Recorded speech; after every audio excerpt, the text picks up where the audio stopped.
यात्रा पे भेजेंगे। अरे वो तो वैसे ही उस यात्रा के आसपास आ गए, तुम क्या भेज रहे हो? मतलब हमने सरकार इस काम के लिए बनाई है, हमें यात्रा पे भेजो। हमने इसलिए बनाई है कि तुमने जो धार के अंदर समझौता कर रखा है उसको समाप्त करो।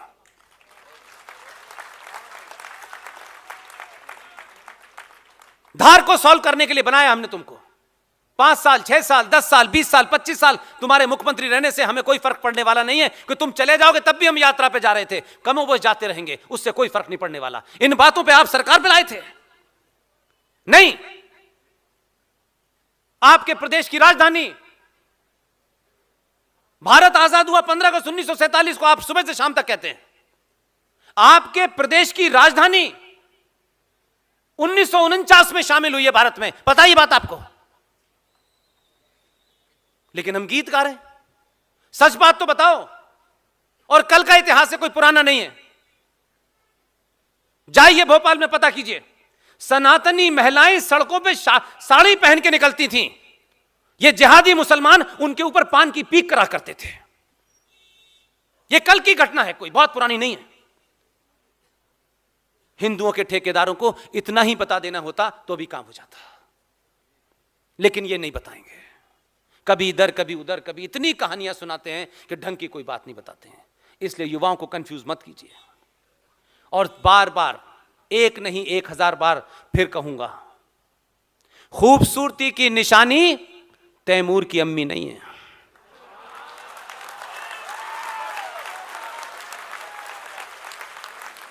अगर आपको खूबसूरती की निशानी ही ढूंढनी है और पहचान ढूंढनी है और अपना आइडियल बनाना है तो बाहुबली की देवसेना भी तो हो सकती है।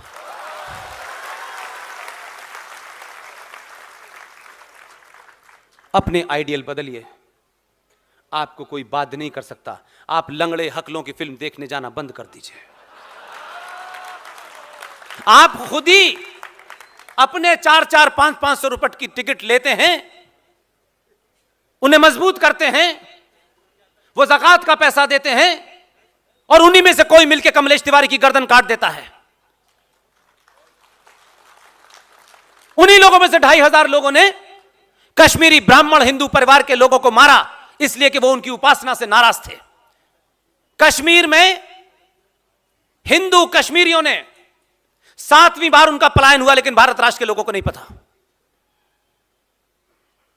हम 2021 में फेसबुक से, व्हाट्सएप से लड़ाई लड़ रहे हैं।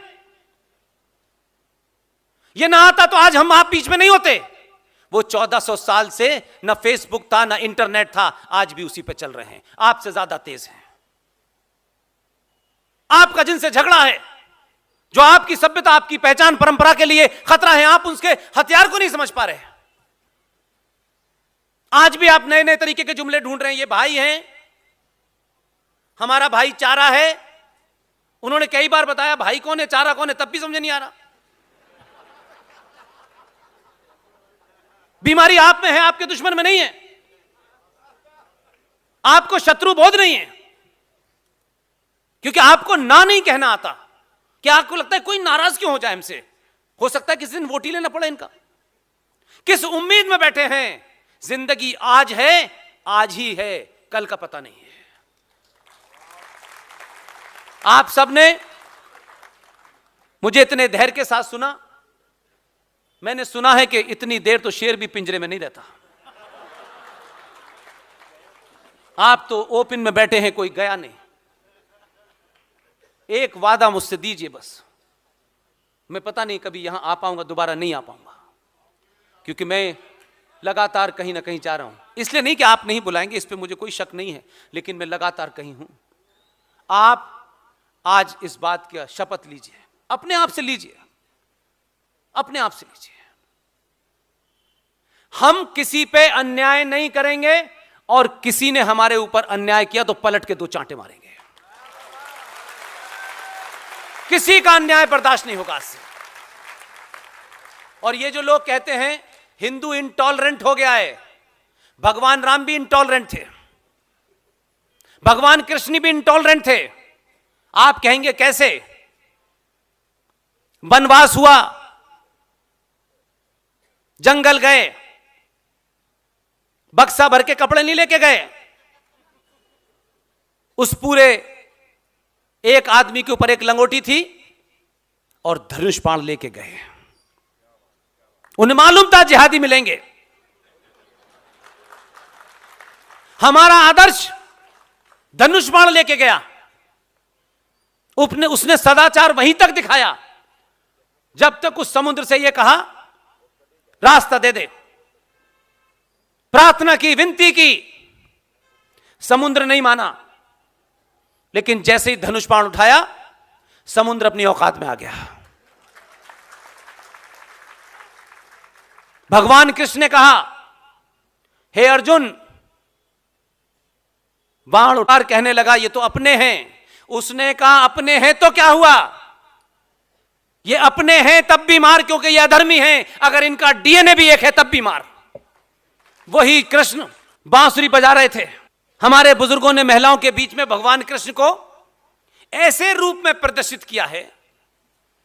कृष्ण को ऐसे सजाते हैं, नीली आंखें, ऐसा ऐसा मुकुट, उसे क्या बना देते हैं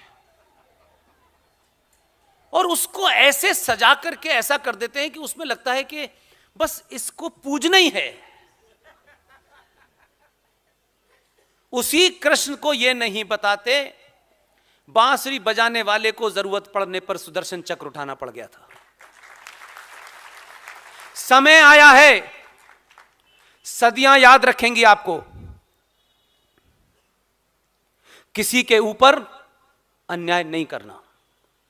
आपने हजारों साल से नहीं किया, लेकिन नहीं किया तो प्रतिकार भी आपने नहीं किया, इसलिए आपकी सहनशीलता को लोग कायरता समझने लगे।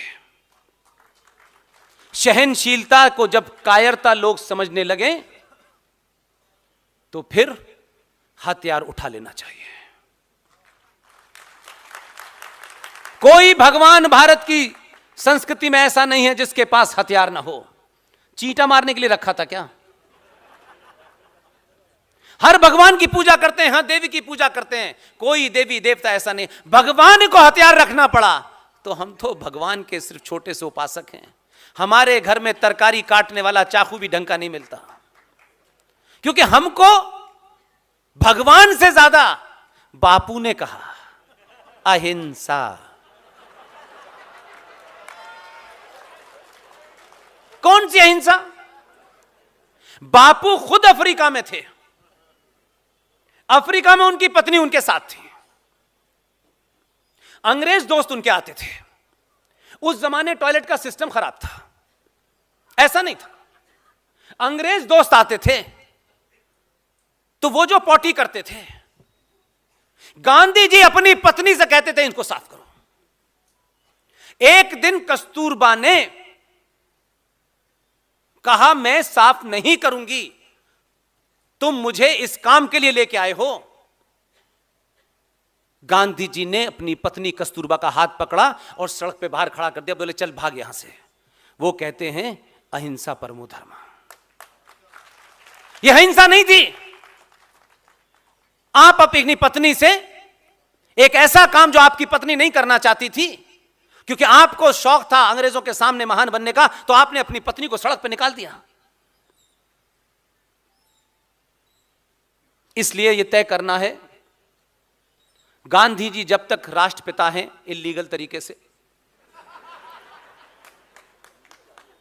तब तक ठीक है, लेकिन जो काम आपका आदमी कर रहा है उससे आपको सबक लेना चाहिए। उसी गुजरात से गांधी भी आते हैं, पटेल भी आते हैं।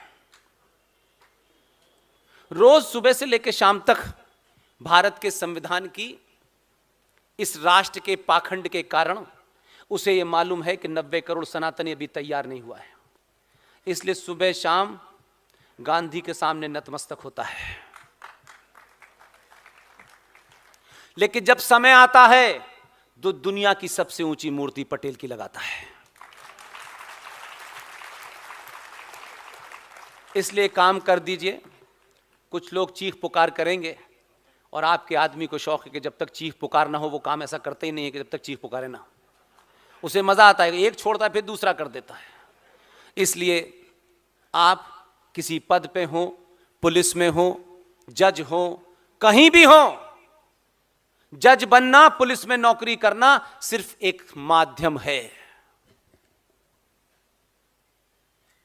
आप तय करें कि आपको किसी माध्यम के लिए जीना है या लक्ष्य के लिए जीना है। छोटी सी नौकरी मिल जाती है, हम इतने पॉलिटिकली करेक्ट हो जाते हैं, नो हम ये कर नहीं सकते, ये हम नहीं कर सकते, हमारे संविधान में नहीं लिखा है। संविधान में तो बहुत कुछ नहीं लिखा है, इसीलिए इस संविधान में नहीं लिखा कि प्रधानमंत्री भी बनो, नेपाल की यात्रा भी करो और पशुपतिनाथ मंदिर में 8 घंटे तक पूजा भी करो। जब वो अपनी पहचान पे नहीं शर्माता तो आप क्यों शर्मा